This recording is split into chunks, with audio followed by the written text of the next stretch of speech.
یہ کہانی ہے سندھ کی ایک غریب ماں مائی جندو کی۔ ٹنڈو بہاول میں پاک فوج کے میجر ارشد جمیل نے اپنی ٹیم کے ساتھ چھاپا مار کر 9 دیہاتیوں کو اٹھایا اور جامشورو کے نزدیک دریائے سندھ کے کنارے ان کو قطار میں کھڑا کر کے گولیوں سے بھون ڈالا۔ اگلے دن میجر ارشد جمیل نے دعویٰ کیا کہ ہلاک ہونے والے ڈاکوؤں کا تعلق بھارتی خفیہ ایجنسی را کے ریسرچ اینڈ انالیسس ونگ سے تھا۔ ڈاکوؤں سے بھاری مقدار میں جدید اسلحہ برآمد کیا گیا ہے، جس کی تصاویر مقتولان کی ڈیڈ باڈیز کے ساتھ اخبارات میں شائع کی گئی۔ ڈاکوؤں سے بھاری مقدار میں جدید اسلحہ برآمد کیا گیا، جس کی تصاویر مقتولان کی تصاویر کے ساتھ اخبارات میں شائع ہوئیں۔ فوجی افسر کے دعوے پر مبنی خبر اخبارات میں چھپنے کے بعد وزیر اعظم نواز شریف اور آرمی چیف جنرل آصف نواز دونوں ہی اس مقام پر پہنچے جہاں پر فوج نے ان دہشت گردوں سے مقابلے کا دعویٰ کیا تھا۔ ISPR کے اس وقت میں سندھ کے نگران بریگیڈیئر سہولت رضا بھی وزیر اعظم اور آرمی چیف کے ہمراہ اس گاؤں پہنچے۔ وزیر اعظم کو ان 9 بھارتی دہشت گردوں یا ایجنٹوں سے برآمد ہونے والا اسلحہ بھی دکھایا گیا۔ وزیر اعظم نواز شریف نے کارروائی کرنے والے میجر ارشد جمیل اور اس کی ٹیم کے لیے انعامی رقم کا اعلان کیا۔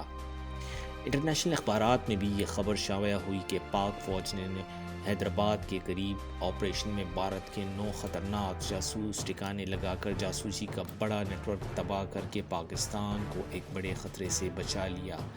جس نے بھی یہ خبر پڑھی اس نے اللہ تعالیٰ کا شکر کیا۔ لیکن جب سارا ملک شکر ادا کر رہا تھا تب چانڈیو قبیلے سے تعلق رکھنے والی 72 سالہ ان پڑھ عورت مائی جنڈو نے اپنے 2 بیٹوں بہادر چانڈیو، منٹیار چانڈیو اور اپنے داماد حاجی اکرم کو دفنانے کے بعد ان پر ڈاکو اور بھارتی جاسوسی کے جھوٹے الزامات کو دھونے اور 9 بے گناہوں کے قاتلوں کو پھانسی لگوانے کے لیے احتجاج کرنے کا فیصلہ کیا۔ مائی جنڈو اپنی صاحبزادیوں، حاکم زادی اور زیب النساء کے ساتھ گھر سے نکل کر احتجاج کے لیے سڑکوں پر آ گئی اور اس نے جعلی آپریشن کے خلاف بیان بازی شروع کر دی۔ 72 سالہ مائی جنڈو بوڑھی تھی، جسمانی لحاظ سے کمزور، مگر وہ 3 جوان بے گناہ مقتولوں کی ماں تھی۔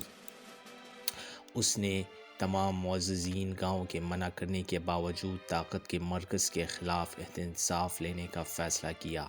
گاؤں والوں نے مائی جنڈو کے احتجاج کا بائیکاٹ کیا۔ مائی جنڈو کو احتجاج ختم کرنے کے لیے سینکڑوں ایکڑ زمین کی پیشکش بھی کی گئی اور اسے ڈرایا دھمکایا بھی گیا، لیکن مائی جنڈو نے پیچھے ہٹنے کا نام نہیں لیا۔ اس کا صرف ایک مطالبہ تھا کہ 9 بے گناہوں کے قاتلوں کو میرے سامنے پھانسی دی جائے۔ اس زمانے میں سوشل میڈیا کی غیر موجودگی میں انصاف حاصل کرنا آسان نہ تھا، لیکن اخبارات اور صحافیوں کی مدد سے مائی جنڈو نے ثابت کیا کہ قتل ہونے والے 9 افراد غریب کسان تھے اور میجر ارشد جمیل کے وڈیرے دوست کا چانڈیو قبیلوں کے ساتھ زرعی زمین کا جھگڑا تھا۔ وڈیرے کے حکم پر میجر ارشد جمیل نے 9 بے گناہ کسانوں کو قتل کیا۔ مائی جنڈو کے ثابت قدم احتجاج کی وجہ سے 24 جولائی 1992 کو جنرل آصف نواز اور نواز شریف نے ملاقات کی اور جنرل آصف نواز نے میجر ارشد جمیل کا کورٹ مارشل کرنے کا حکم دے دیا۔ 29 اکتوبر کو کورٹ مارشل عدالت نے میجر ارشد جمیل کو سزائے موت اور 13 فوجی اہلکاروں کو عمر قید کی سزا سنائی۔ میجر ارشد جمیل نے پاک فوج کے سپہ سالار کو رحم کی اپیل کی جو 14 ستمبر 1993 کو مسترد ہوئی۔ اس کے بعد رحم کی اپیل صدر پاکستان فاروق لغاری سے کی گئی جو 31 جولائی 1995 کو مسترد تو کر دی گئی، لیکن سزا پر عمل درآمد روک دیا گیا۔ اس کے بعد میجر ارشد جمیل کے بھائی کی اپیل پر سپریم کورٹ کے جج سعید الزمان صدیقی نے حکم جاری کیا اور پھانسی روک دی گئی۔ یہ وہی چیف جسٹس ہیں جن کو مسلم لیگ نون نے 2008 میں آصف زرداری کے مقابلے میں صدارتی امیدوار بنایا تھا۔ بعد میں 80 سال کی عمر میں وہ گورنر سندھ بھی لگے۔ میجر ارشد جمیل کی پھانسی پر عمل روکنے کے خلاف ستمبر 1996 میں ایک بار پھر مائی جنڈو نے احتجاج شروع کیا۔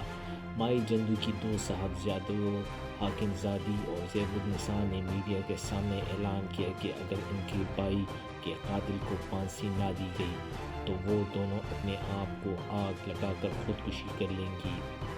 اسے بدقسمتی کہا جائے یا نظام انصاف کی کمزوری کہ مائی جندو کی بیٹیوں کو آخرکار 11 ستمبر 1996 کو حیدرآباد پریس کلب کے سامنے اپنے جسموں پر تیل چھڑک کر خود کو آگ لگانا پڑی۔ انہیں اسپتال بھی لے جایا گیا مگر وہ جاں بر نہ ہو سکی۔ ان کی جلی ہوئی لاشوں کو دیکھ کر پورے ملک میں ایک کوہرام مچ گیا۔ ان کے گوشت کے جلنے کی بو تو شاید کمرے عدالت تک نہیں پہنچی، مگر آگ کے شعلوں سے جھلس جانے والی دونوں بہنوں کی چیخیں نظام انصاف کے کانوں میں ضرور گونج رہی تھی۔ شاہ سے زیادہ شاہ کی وفادار بن کر سندھ پولیس فوری حرکت میں آئی اور مائی جندو کو جیل میں ڈال دیا گیا اور جھلس کر مرنے والی دونوں بیٹیوں پر پرچے کاٹ دیے گئے۔ ان 4 سالوں میں مائی جندو نے جو صدمے اٹھائے وہ شاید لکھنے کے قابل ہی نہیں۔ اپنی 2 بیٹیوں اور 1 داماد کو قبروں میں اتارنے کے بعد بالآخر 28 اکتوبر 1996 کو طاقت کی مضبوط ترین دیواروں کو مائی جندو کے مسلسل دھکوں کے سامنے ڈھیر ہونا ہی پڑا جب سینٹرل جیل حیدرآباد میں مائی جندو کو پھانسی گھاٹ کے سامنے لایا گیا۔ تب تختہ دار پر اس کے گاؤں کے 9 بیٹوں کا قاتل میجر ارشد جمیل کھڑا تھا۔ دار کا تختہ کھینچا گیا تو قاتل میجر ارشد جمیل کا جسم دار پر جھول گیا اور مائی جندو نے طاقتوروں کے خلاف تاریخ کا مہنگا ترین انصاف حاصل کر کے ناممکن کو ممکن کر دکھایا۔